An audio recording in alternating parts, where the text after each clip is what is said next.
Бүгдээрээ сайн байцгаана уу? Энэ өдрийн мэндийг хүргэе. Йохан 7 дугаар бүлгээс ойлгосон зүйлээ даруугаар хуваалцъя. Ариун сүнс надтай хамт байх болтугай. Надад тусалж энэ цагийг эхнээс нь дуустал удирдах болтугай. Ариун сүнсний тусламжийг энэ газар гойн залбирч байна. Есүс Христийн нэрээр. Амен. Есүс баяр дээр сургаал заасан гэсэн арчигта 14-өөс 24 дугаар ишлэлийн хамгийн сүүлийн ишлэл болох гаднах төрхөөр нь бүү шүү, харин үнэн зөв шүүлтээр шүү гэж айлтваа. Амен. За энэ дээр яг юу болж ийн гэхээр Есүс баяр дээр сургаал зааж байхад нь юудэчүүд энэ хүн чинь урьдчилж суралцаагүй атлаа яаж ингэж ярьж ийна гэж ярьж байна. За тэгээд амралтын өдөр хүн идгээсэн чинь энэ хүн бидний хууль дүрмийг зөрчин амралтын өдөр идгээж ийна гэж ярилцж байхад нь Есүс хариуд нь энэ сургаал зөвлөлийг хэлж байгаа.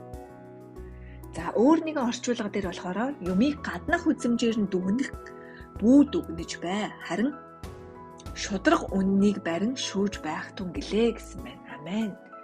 За шүүлт гэдэг зүйл бол зөвхөн бурхных.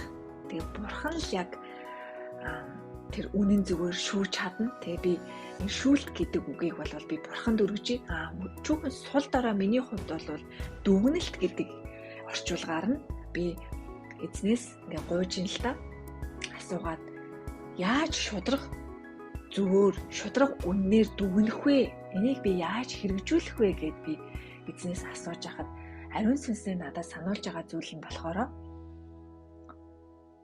яг энэ тухайн тэр бодит байдал те үүссэн нөхцөл байдал яг тэр харагдаж байгаа нөхцөл байдал гэхээсээ тэрнгээр нь ингэж дүгнэхээс илүүгээр тэр зүйлээ тэр болсон зүйлийг яг Библиэлд ингээ авчраад Библийн хувьд энэ нь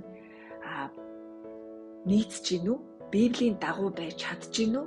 Энэ зүйлийн талаар Библиэлд бас юу гэж хэлсэн байдгийг бол юу гэж бичигдсэн байдгийг бол гэд ингээд Библиэд ингээ харьцуулах юм бол тэр яг шудраг тэр яг зөв дүгнэлт нь гарч ирдгийм байна гэж би бас эндээс ойлгож авч байна л да. Тэгээд Библи чинь өөрөө тэр ертөнцийн эзний амьд үг учраас эргүүлээд энэ дүгнэлт хүртэл ингээд ертөнцийн эзэн рүү Библи рүү ингээд чиглүүлж агаад би бас нэгээр талархаж байна. Өөрөө ирэхгүй надад бүр ингээд баяр хөөр төрж байна. Энийг би ингээд өнөөдөр бас ингээд энэ үгийг ингээд судлаад ингэж ойлгож авсандаа бас талархаж байна. Өөрийнхөө ингээд ойлголтод өөрийнхөө нүдэнд ингээд зөв юм шиг, шудраг юм шиг яг ингээд харахаар зөв юм шиг ингээд болоод ингээд дүгнээл тээ. Тэгэхэд харин Библийн хувьд ямар байдгийг бол Библиэлд энэ талаар яг яасан байдгийг бол юу гэж бичсэн байдгийг бол гэд бас магадгүй ингээд харьцуулаад ингээд харах юм бол нөхцөл байдал бас яаж ирэх юм бол тээ. Тийм учраас яг өөрийнхөө шудраг гэсэн өөрөө би шудраг гэж бодсон өөрөө яг л харахаар шудраг юм шиг ингэж бодогдож байгаа ч гэсэн би илүү Библиэд ингэж харьцуулж яг Библийн дагуу ингэж хийх юм бол эргүүлээд надад ч гэсэн буруутгал байхгүй эргүүлээд надад ч гэсэн ямар нэгэн тийм буруутгалгүй байх юм байна гэж би ойлгож байна. Тэгээ Библиэд баталгаажуулаад ингээд дүгнж гинэ гэдэг нь бас ямар гоё мэрэгэн ухаан юм бэ гэд би бас бодож байна. За тэгэл анх бол сүм цуглаанд ингээл явж эхлэхэд хамгийн түрүүнд Библийг уншаарай, Библитэйгээ нөхөрлөөрөө, Библийг судлаа хийгээрээ, эсийн бүлгээ хий гэл ингээл айгүй их Библи рүү ингээд чиглүүлээд идэг байсан л та. Тэгээд тухайн үед бол би ингээд яагаад гэж айгүй их асуулт байдаг байсан. Тэгээд одоо ингээд эзэн надад ингээл өдөр ирэх тусам ингээл Библи уншихын, Библи судлал хийхийн тэр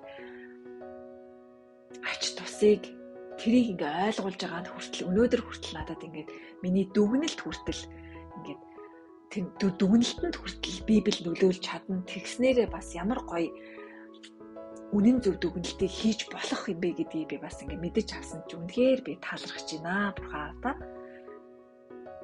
Тэгэд иймэрхүү зүйлсийг ойлголоо.